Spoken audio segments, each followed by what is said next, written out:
Hi, my name is Cal Jackson Sr. Cal is my son, John is my grandson.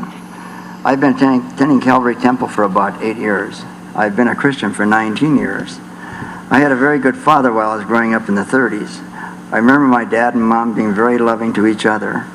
My dad was an outdoorsman and traveling sales representative for Remington Arms Company, selling hunting guns and ammunition. He could be gone for 2 months at a time, but then might be home for 6 months. It varied. He taught me about God making all of the things of nature. He taught me to love and enjoy God's great outdoors, hunting and fishing in Minnesota. When I was out of school in the summer, he and I would go on the road together. I would go to meet all of the dealers throughout the country and spend much valuable time with him. Two things that I carried with me throughout my life. He said, "Son, I can go into any town that I travel through and no one can come up and say to me, I've been to bed with you." Second, he said, "Never go to bed angry at your spouse. Always make up before you go to bed." He used to write love letters to my mother while he was on the road. We still have some of those love letters. I was very excited to be a father myself. I tried to follow my own father's good example in my own home. When Cal was born, he was a bright red-headed little guy. My wife Liz and I had a business where we could be with our two children a lot when they were growing up. It was a lot of fun watching my own kids grow up. We spent a lot of time with our kids, from swimming in the summer to hockey games in the winter. We loved to be together. Cal was mischievous then, and he still is. I remember an incident when he was about 3. Our next door neighbor came to our door and said she had put a strawberry pie on her back porch to cool off, and little Cal had eaten all the strawberries off of it. When she left, Liz and I could do was laugh at him. Also, another lady, then there was a time that Cal went over to a lady's house and broke a window in a little shed. The lady brought him over by the back of the neck and said, "I wish you'd pay for the window or replace it." I replaced the window, but when she left, I said, "I don't mind him breaking the window, but how'd he get caught?"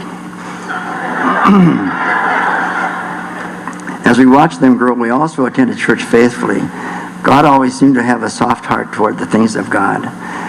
We tried to bring them up in a godly way, but did not know that we needed a personal relationship with God and my father. In 1976, my wife died and was the wife of my two children, was a children's mother, died suddenly at night in bed next to me. We think it was a heart attack. Cal was 24 and married to Sandra, and they were expecting our first grandchild. Excuse me. Lisa, our daughter, was 19 and in college. I began to drown the loneliness and sorrow in alcohol. It got so bad that Cal and Sandra and the baby John came back home to run the business with me and live with me. I still was not doing too well. Still continuing my drinking and smoking. Then God sent me an angel for 2 short years that changed my life forever. Wendy, when his old neighbor, Wendy was an old high school sweetheart who was also widowed. The day I met her again, I quit drinking and smoking immediately. Wendy led me to the personal relationship with Jesus, and I learned that God was a father to me forever. We were married for 2 years when she died of cancer at the age of 54. It has been such a great treat to watch my own son Cal as a good father. What a blessing to watch him grow in the Lord. I have lived with Cal and Sandra for 12 years now. My favorite thing has been being a grandpa. John is my roommate. When Wendy and I were married, little John would come over and he would back up to Wendy to receive his nightly back rub from her. I'm afraid she is the one who started his love for back rubs to this day. I'm so proud of John as I watch his consistent, godly young life.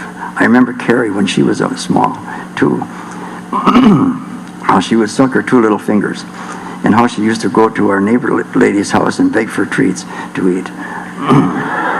I look at her now and I'm amazed at how she is able to minister to hurting girls who are the underdogs of life, and I thank God for her. Poor Anna. She is the one I always tease constantly, all the blonde jokes. It seems like she was born talking and moving constantly. She has such a positive outlook on life, and I am grateful to God for giving her such a great leadership and abilities. I know it is because of my Father in heaven that I am so blessed with beautiful, godly grandchildren. I thank him every day. Also, as a grandpa, Pastor Brett gave me another family to be gramps to.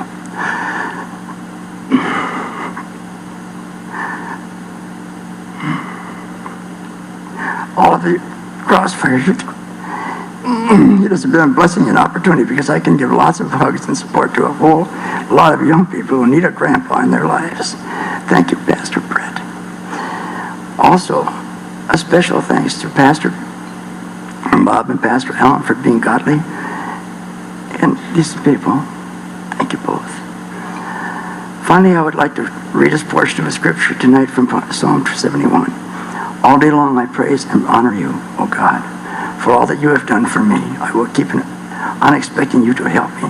I praise you more and more. I cannot count the times when you have faithfully rescued me. I will tell everyone how good you are and of your constant daily care. I walk in the strength of the Lord God. I tell everyone that you alone are just and good, and now that I am old and gray, don't forsake me. Give me time to tell this to the new generation and their children too, about all your mighty miracles. Your power and goodness, Lord, reach to the highest heavens. You have done such wonderful things. Where is there another God like you? You have let me sink down deep into desperate problems, but you bring me back to life again. I will praise you with music, telling of your faithfulness to all your promises, O Holy One of Israel. I will shout and sing your praises for redeeming me. I will talk to others all day long about your justice and your goodness. Thanks. Hi, I'm Cal Jackson Jr., the old guy's son.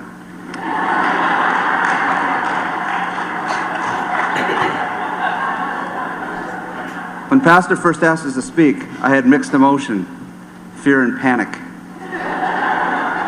Some of you guys may know Pastor Phil. He's not a Giants fan yet. It's kind of like Dusty Baker asking Pastor Phil to become a Giants fan. You know it's the right thing to do, you just don't feel comfortable doing it.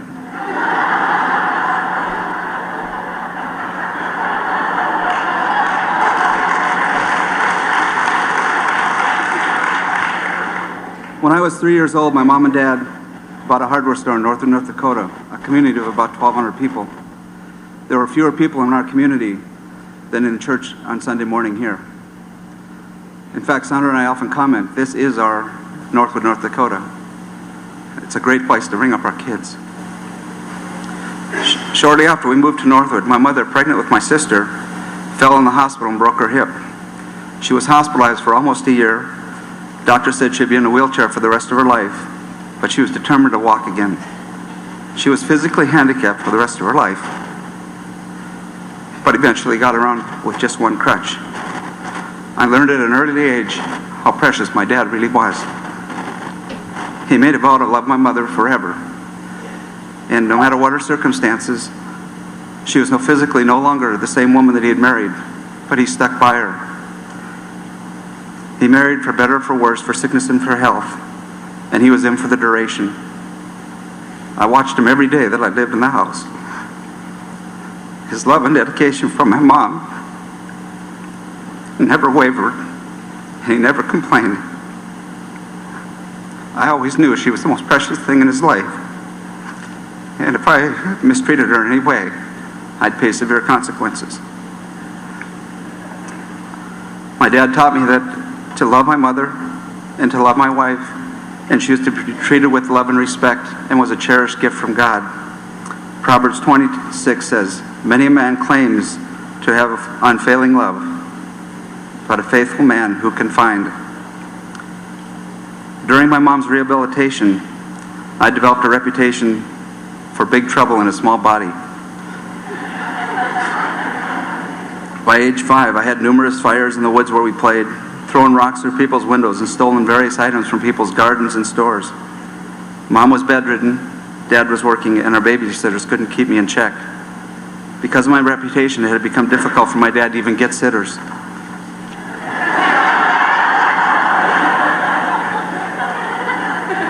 I was an embarrassment to my mom and dad, and Dennis the Menace was green with envy.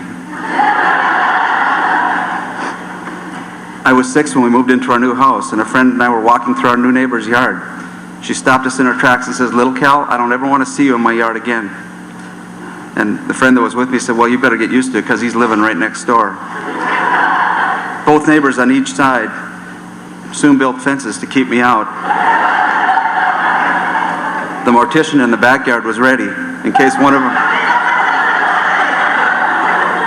One of them decided to put me to sleep. I had definitely struck a chord of fear in the old folks in Northwood. It was at this time my dad began asking questions and searching for answers on how to deal with me.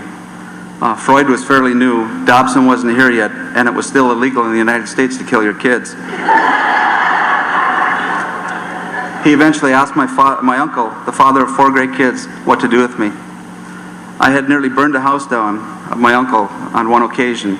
I didn't think it was a very wide choice for him to ask him. But my uncle did give my dad advice. He says, Cal, you can take your kids to church, but he said, it's better to bring them. We began to attend a local Lutheran church as a family every Sunday. God began to place men, women, and kids in my life that would help my mom and dad mold me and shape me. I can still see the faces of the people God had placed in my life at my most crucial moments. It actually wasn't until my freshman year at college that I found Jesus and gave my life to him through Campus Crusade for Christ. It was also during this time that my grandparents moved into Northwood. My grandfather had suffered a severe stroke. He was incapacitated, had limited movement, and was unable to talk. Again, I found out what it meant to be committed, only this time for my grandmother. She literally became his care nurse. To her, her choice was easy. She had also made a vow, for better or for worse, and she was in it for the duration also. She cared for my grandfather for 2 years before he died, and I was 10 years old. I didn't see him much before he moved, so I don't have much recollection of him when he was healthy. Their apartment was right across from the school, so I would go and visit on my way to and from school. He always wanted to hug and kiss me and hold me and cried when I would leave. For the next 20 years after his death, Grandma would tell the story of my grandfather, what a great man he was and what a great father. From my dad, my grandmother, and others, I learned he was a man of integrity and conviction. When Grandma died, we found some of his love letters, to which helped me more to better understand what his love for her was like. To this day, I never get tired of hearing about his love for her or for others. During my junior high years, Dad began to watch my associations with other kids with an eagle eye. 2 of my best friends in junior high were headed for trouble, and I was right with them. We had broken into the high school numerous times to play basketball, steal sodas, and just mess around. We were inseparable. One incident when we broke into the school, we wrote dirty, nasty notes to a girl in our class. She brought her notebook home and showed her parents. When the junior high principal called us in one by one, I was the only one who confessed. I remember having to go home to tell my parents what I had done and the shame I felt. I also remember them making me call the girl's parents to set up an appointment to apologize to her and to her parents. My friend's parents didn't do anything. They just said, boys will be boys, and let things go. That night, my parents said I was not allowed to hang with these kids anymore. The decision they made that night affected my life forever.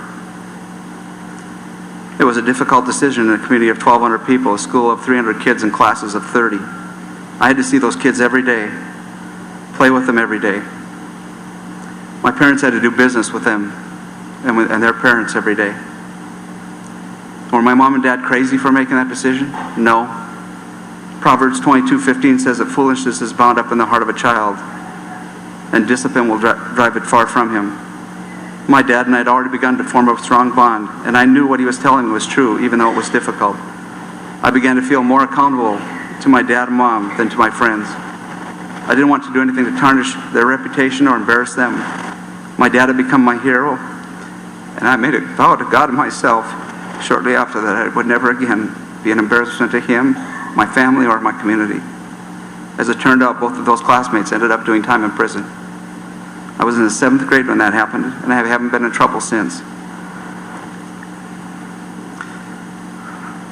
I say it affected my life forever because a few short moments after that, a new pastor of the other Lutheran church moved into Northwood with his 5 kids and his wife.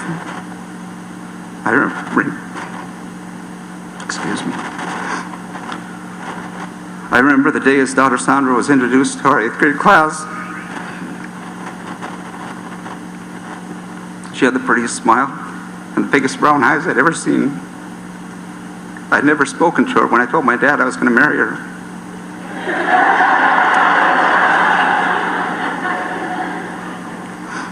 I didn't have the courage to ask her out until I was a sophomore, and then I made the mistake of telling her the same thing. scared her to death, so the next year she had nothing to do with me and avoided me at all costs. Not easy to do in a small town. My dad then became my closest friend and counselor. I had a broken heart for the rest of high school, and he was always there to listen and encourage me.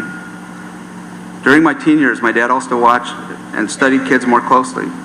He noticed that great kids were kids that were involved and committed. Many parents allowed their kids to get involved in extracurricular activities, band, choir, church, whatever it was, but most never held them accountable. My dad would always sit down with me before I got involved and help me weigh the costs. If I decided to go for it, there was no turning back until the commitment was over. I was not allowed to quit just because I wasn't the star, just because the coach was a jerk, just because practice was so fun, or just because the cheerleaders were no good. Kids that were allowed to quit just because we're not developing character. My dad, a leader in the community, had a bird's eye view of what was happening to these kids as they grew into adults.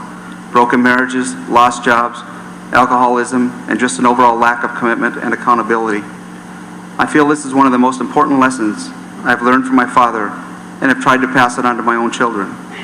My dad always led by example and always gave everything he had. God says in Revelation 3:16, "Because you are lukewarm, neither hot nor cold, I'm about to spit you out of my mouth." Life follows the same teaching. It doesn't like lukewarm either, and you end up getting spit out there also. My dad has a love for people that I've envied and admired all my life. Wherever I go, I find people who know my dad or who have heard of him. I went back on a business trip a year ago to North Dakota and was in a town about 50 miles from where I grew up. We were speaking to a guy who managed a grain elevator, and he was not very cordial, and I would say he was more like he was rude. He found out I was from California and asked why I was there, and I explained that I had grown up in Northwood, a town of 50 miles away. My dad had a hardware store there. When I explained that, he said, I could just see his eyes light up. And he said, "Your dad isn't that skinny guy with the skinny face, is he?" And I said, "Yeah, he is." I saw tears come to his eyes as he proceeded to tell me the story of him receiving his first bike, how my dad had stayed open so late and his father could get into town to pick it up. He was 12 and had a summer job with his dad about 20 miles out of town. They weren't from Northwood, so my dad really didn't know him. He just knew the guy had promised a bike to his kid, and he was going to get it to him any way he could. Needless to say, our conversation was much different from that point forward. I also remember Christmas Eves after closing the store. Dad would load the car with wrapped presents, and we would distribute them to the families that were having difficulty financially. These weren't the leftover toys that he'd picked out. These were the toys the kids had brought their parents in to see when the shipment had first arrived. Dad took note of what they wanted, wrapped them, and put them away until Christmas Eve. Then we'd distribute them, knock on the doors, and run for our lives.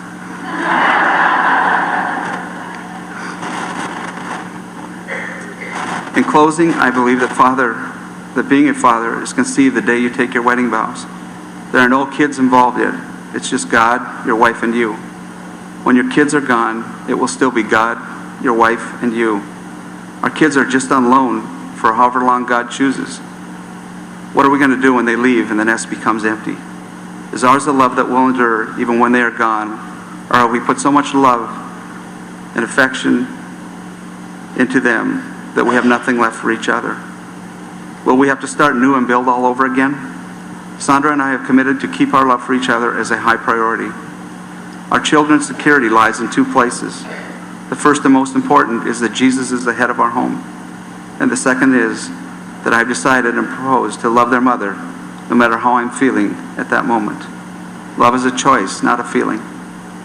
I want to give my children the same legacy my grandfather and my dad gave me. Sure, the memories are great, the family is great, but more important, I want them to know I love Jesus most, and I love their mother. The greatest gift I can give them is to love their mother. I encourage all of us as men to rededicate ourselves to our wives, to ask God to give us His love for the one He gave us to spend the rest of our lives with. My cup is full of the memories from my dad, and I'm grateful to God that we are not finished yet. But the one gift I will cherish the most is that He loved my mom. Thanks, Dad. Thank you, Matthew. Good evening. My name's John Jackson. I'm the youngest of the three Stooges as you sit here tonight. As I share with you tonight, please excuse any tears. and for sure laughter, because my family is the most important thing to me next to God, and it's hard for me to talk about it without a little bit of emotion. As I've gone through my life so far, I've realized something, and that's that in everyone's life there are people that God puts there to make a difference, to teach you and to train you and to help you in the way you should go. These people are always there at the right place in the right time to give an encouraging word, maybe a kind rebuke. These are the people that form who you are, and they add valuable things to your life by what they do and what they say. These kind of people are in everyone's life. And as a young man, I've also realized that in each young man's life, God places godly male, father-type figures to influence you. Because there are just some things that have to be taught man to man. Like, if you're going to order a Polish dog at the game, your dad has got to teach you how to do that. No offense, ladies, but that just takes a guy to know how to order a Polish dog. Many of you men probably think back on these influences in your life. I know I do. I look back at my first Royal Ranger commander named Art Maharis. Art taught me how to encourage people and build them up. My 7th grade teacher, Mr. Cleaver, showed me that it's possible to live a life of standards in a world that has no purity. My junior high Sunday school teacher, Jim McGill, taught me foundational aspects of my relationship with Christ. My former youth pastor, Steve Wilson, showed me that Christianity is not something I can inherit from my parents. It's something that I have to do myself. And Pastor Brett is my mentor to this day. He continues to teach me and believe in me. He teaches me valuable lessons on how to be a leader by setting an example that people can follow. These men have all had a tremendous impact on my life. They're heroes to me, and they played a huge part in making me who I am today. However, there's no male that's impacted and influenced my life more than my dad and my grandpa. These men I love and I respect. I value their opinions and advice because they know more than I do. My dad, one day when I was about 3, I was driving down the road with Dad. We were coming home he took me to work. We did that sometimes, and we were coming home, and I walked into the house, and I was 3, and I said, "Mom, we saw a turkey today." My dad's looking at me like I got 3 heads, and he doesn't even know what I'm talking about. And I said, "Well, yeah, Mom, all of a sudden, Dad slammed on the brakes, and he said, that turkey." And too bad I wasn't tall enough to see over the dash, or else I would have just realized it was another driver that cut Dad off. The thing that stands out to me about my dad is his generosity. 2 Corinthians 9:7 says that God loves a cheerful giver. I don't think I know a man who enjoys giving more than my father. It goes like this for my dad. If someone else needs something, you give it to them. One day my dad was driving along with Anna, my sister, and they saw a broken down family, 2 flat tires on the side of the road. So my dad decided he'd get them to the nearest service station and not just fix the 2 pop tires, but just round it off and get them all 4. Then, of course, there's the times when Dad comes home and says, "So, yeah, I gave $100 to so-and-so today because I think they needed it," as my mom's jaw drops to the floor. That's just how my dad is. And my dad, it's not just physical things that he's generous with. He's willing to give his time, his effort, his energy, and his encouragement as long as it will help you. My dad is truly a cheerful giver, and I've learned how to give from my dad. My dad has also taught me that family is something that cannot be replaced even if you don't have very much. Most people don't know this about our family, but before we moved to the house we're in now, we didn't have a lot of money. We just lost the family business and a nice house in the country. So we moved into a 2-bedroom apartment with 6 people. And if you've ever lived that way, you probably realize it doesn't work that great. 1 bathroom. Now that we lived there 2.5 years, now that I look back on it, I think, wow, that must have been really hard. But at the time, me and my sisters didn't even know. We didn't even know that it wasn't normal to eat rice every night. We didn't know that it wasn't normal to sleep on a sleeping bag because there was no beds. We thought this was how it was for everyone, and now I know why I thought that. It's because my dad showed us with his actions and with his attitude, the family was what kept us going. It didn't matter if we had a lot of food. It didn't matter if we had great Christmas presents, because Dad showed us that our family is what mattered. My dad's love for my mom has never wavered as long as I've been alive. This is something that shows me how important family is. It doesn't matter how much you have, because those things don't last. They have no lasting significance. If you build a godly heritage, that's something that'll last and have an impact on many generations to come. Grandpa. I don't know what I'd do without Grandpa. He ties all my ties. And I have to wear one every Sunday, so I don't know where I'd be.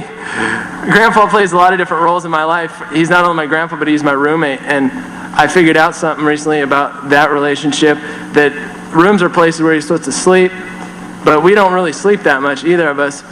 It usually goes like this. I might come in kind of late one night, turn on the light, and sadly enough, it's never from a date, but that's beside the point.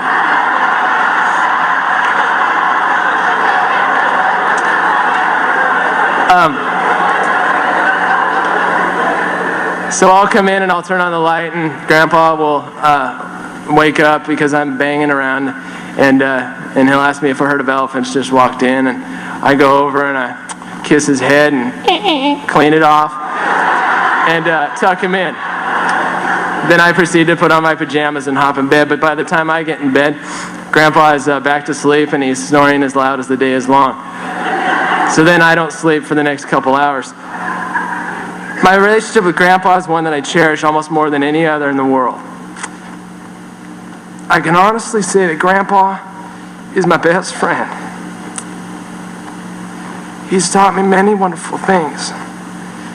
The thing I've learned the most from Grandpa is to serve other people. Matthew 20:26 says this: whoever wants to be great among you must be your servant.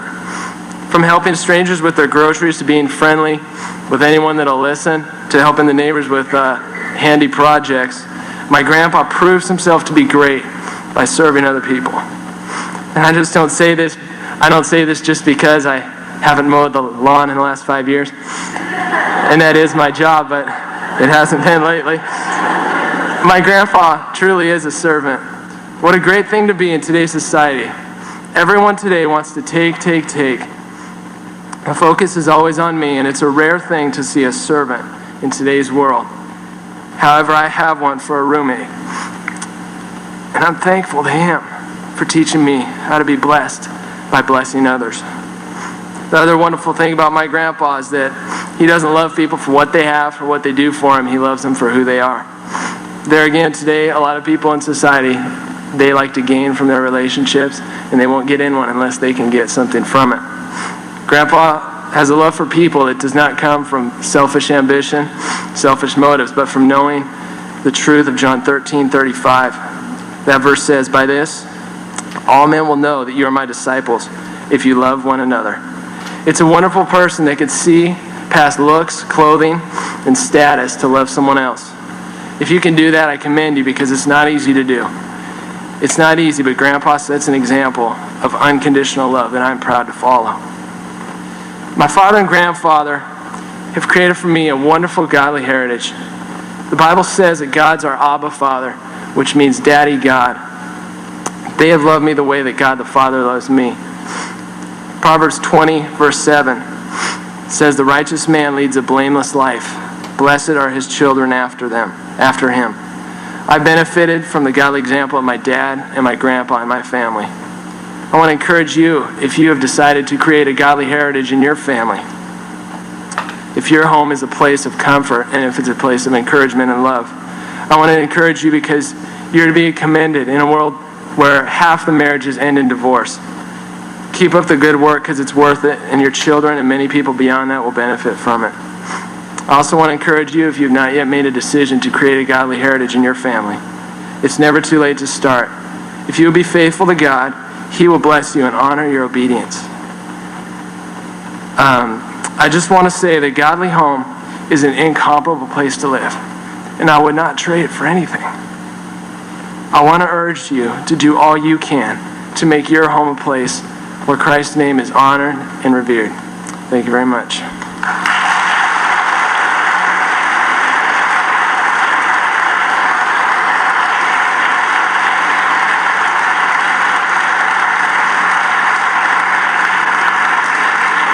Good. Very good. good.